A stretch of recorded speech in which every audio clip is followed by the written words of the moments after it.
शेतकरी आंदोलनाला पाठिंबा आणि बळ देण्यासाठी उपस्थित असलेले ज्यांनी राज्याच्या विधिमंडळामध्ये महाराष्ट्रातल्या शेतकऱ्यांचा आवाज बुलंद केला ते प्रहार संघटनेचे प्रमुख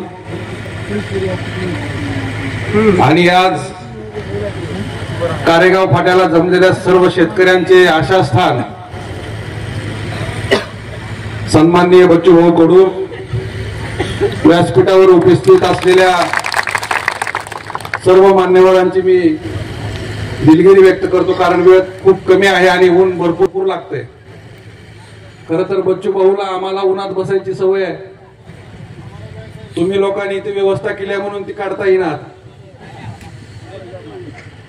कारण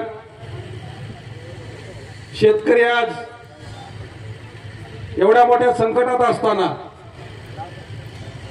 एका बाजूला आसमानी संकट आहे, दुसऱ्या बाजूला सरकार सुलतान म्हणून आपल्यावरती सुलतानी संकट या ठिकाणी लादतंय. आता आमच्या सहकार्याने नांदेड जिल्ह्याचे भगवानरावनी सांगितलं की या भागातल्या शेतकऱ्यांना पूर काही नवीन नाही, परंतु ज्या वेळेस पूर येतो त्या वेळेस आम्हाला संघर्ष करावा लागतो. ही शोकांतिक आहे. या भागातल्या पूर परिस्थितीतल्या लोकांना त्या जमिनीचा मावेजा मिळाला पाहिजे, ही प्रमुख मागणी आपल्या आंदोलनाची. परंतु माझं एक म्हणणं आहे, ही तर मागणी कायम ठेवाच, परंतु ज्या वेळेस पूर येतो त्यावेळेस दरवाजे उघडले नाही जात. जे पाणी आपल्या राज्यातून दुसऱ्या राज्यात जाणार आहे त्यावेळेस दरवाजे नाहीत उघडले जात. माझं एकच म्हणणं आहे, उन्हाळ्यात सुद्धा खरीप हंगामात सुद्धा आपण दरवाजे उघडायचे नाहीत. आपला पावसाळ्यात नुकसान होत आहे, पण दुसऱ्या राज्याचं चांगलं पीक येत आहे, बरोबर आहे का? मग खरीप हंगामात आपलं चांगलं आलं पाहिजे, तिकडलं उद्ध्वस्त झालं पाहिजे. ही भूमिका जोपर्यंत आम्ही घेणार नाही तोपर्यंत न्याय मिळणार नाही. कारण या शेतकऱ्याला आतापर्यंत मागून काही मिळालेलं नाही. जगाचा पोशिंदा असणारा शेतकरी.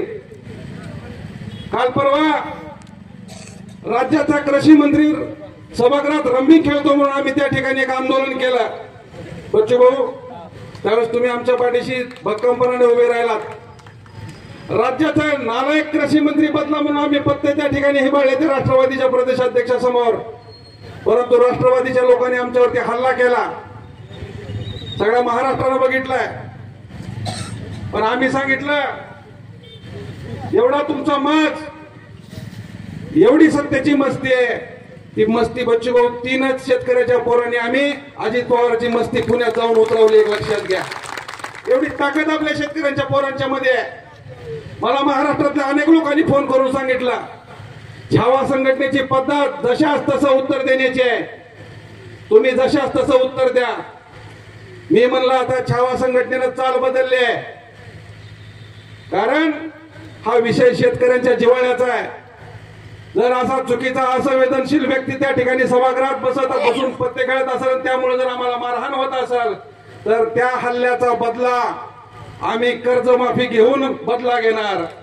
आम्ही आमच्या शेतीमालाला भाव घेऊन तो बदला घेणार. आम्ही हाणामारी करून बदला घेणार नाही. ही भूमिका आम्ही घेतलेली आहे. आणि राज्याचं सगळं मंत्रिमंडळ आता जिल्हा परिषद, पंचायत समित्या, महानगरपालिका या सगळ्या निवडणुकीच्या गणिते जुळवण्यामध्ये व्यस्त आहे. भगवानरावनी त्यांच्या अगोदर त्या बाबांनी अतिशय चांगलं भाषण केलं. त्यांनी सांगितलं की गावात येऊ देणार नाही.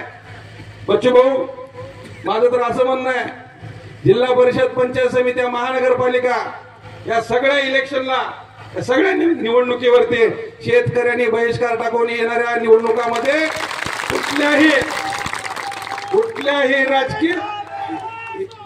कुठल्याही राजकीय पक्षाला गावात फिरू द्यायचं नाही. ही भूमिका आज आपण कारेगाव फाट्यापासून घेतली पाहिजे अशी माझी विनंती आहे. कारण आता जगाच्या पोशिंद्यावर खरंच वाईट वेळ आली आहे. एवढी अति वाईट प्रसंग. कर्जमाफी नाही, स्वतः कर्जमाफी. पाठीमागे मी स्टेटमेंट वाचलं मुख्यमंत्र्याचं, 1 वर्षाची कर्जमाफी करू. आम्ही 1 वर्षाची कर्जमाफी करून म्हणून मुख्यमंत्र्यांनी घोषणा केली. मी म्हणलं 1 वर्षाची कर्जमाफी म्हणजे नेमकं काय? दुकानाचं भाडं बिडा काय 1 वर्षाचं माफ करायला? 1 वर्षाची कर्जमाफी असते कुठं? मी म्हणलं तुम्ही 70,000 कोटीचा घोटाळा करणाऱ्या अजित पवारला सरकारमध्ये घेतलाय आणि त्याच्याच हातात चावी दिल्या तिजोरीची. बाकी राज्याच्या तिजोरीला तुम्ही हात लावू नका. फक्त अजित पवार कडले 70,000 कोटी वसूल करा. राज्यातल्या सगळ्या शेतकऱ्यांची कर्जमाफी होऊन जाणार आहे. कारण तुम्हाला सरकार टिकवण्यासाठी हे सगळे चोर सांभाळायचे आहेत. आम्ही भूमिका ठाम घेतलेली आहे. बच्चूभाऊ आम्ही आंदोलन सुरू केले त्या भागात.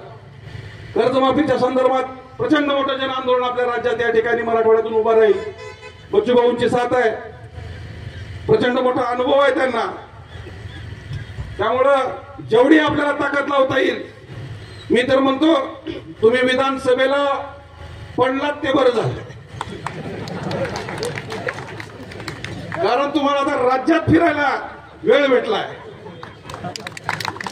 कारण काय होतंय लोकांनी मतदान दिले की त्यांच्याच घराण्यात राहावं लागतं. परंतु तसं नाही. या बच्चूभाऊ कडूंना पाडण्यासाठी अख्खं मंत्रिमंडळ कामाला लागलं होतं. कारण शेतकऱ्याचा आवाज बुलंद करणारा आणि सडेतोड त्या सभागृहात बोलणारा एकमेव आमदार म्हणजे बच्चूभाऊ कडू होते. आणि अशा माणसाला त्या मतदारसंघात पाडण्यासाठी एवढी मोठी ताकद त्या ठिकाणी लावली गेली. याचं आम्हाला वाईट वाटलं, पण आता चांगलं वाटायला लागलं. कारण तुम्ही महाराष्ट्र शेतकऱ्यात दिसायला लागलं.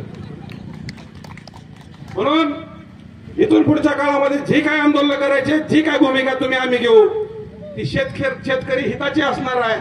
आणि शेतकरी हितासाठी छावा संघटना आणि प्रहार संघटना एका ताकदीनं आणि जोमानं महाराष्ट्रामध्ये एक क्रांती घडवून आणू आणि शेतकऱ्यांना न्याय मिळवून देऊ एवढंच या प्रसंगी सांगतो. आणि या ठिकाणचे आंदोलनाचे जे आयोजक संयोजक ज्यांनी मला या ठिकाणी बोलवलं, ज्यांनी 2 दिवसापासून माझ्यासोबत संपर्क केला, त्या सर्वांचे मी आभार मानतो. जाता जाता एवढंच सांगतो, जोपर्यंत तुमचं या कारेगाव फाट्याचं आंदोलन सुरू आहे तोपर्यंत माझे या ठिकाणचे सर्व सहकारी, माझे माधवराव ताटे असतील, नितीन गिरडे असतील, या ठिकाणचे गाडे पाटील असतील, सर्व पदाधिकारी असतील छावा संघटनेचे या ठिकाणचे तुमच्या सोबत राहतील. आणि मी पण कायम सोबत राहणार. कारण मी अण्णासाहेब जावळे पाटलांचा छावा आहे. आदरणीय व्यासपीठ आणि येथे जमलेल्या शेतकरी भावांनो, माय बहिणींना यायला वेळ नाही. कारण की आपल्या घरात शेतकऱ्यांनी जे पिकवलेलं धान्य ते गोळा करून नाही सडून गेलं, त्याच्यासाठी रडण्याची वेळ घरच्या माय माऊलीला आलेली आहे. मी इथं काय तुमच्यावर उपकार करायला आलेली नाहीये.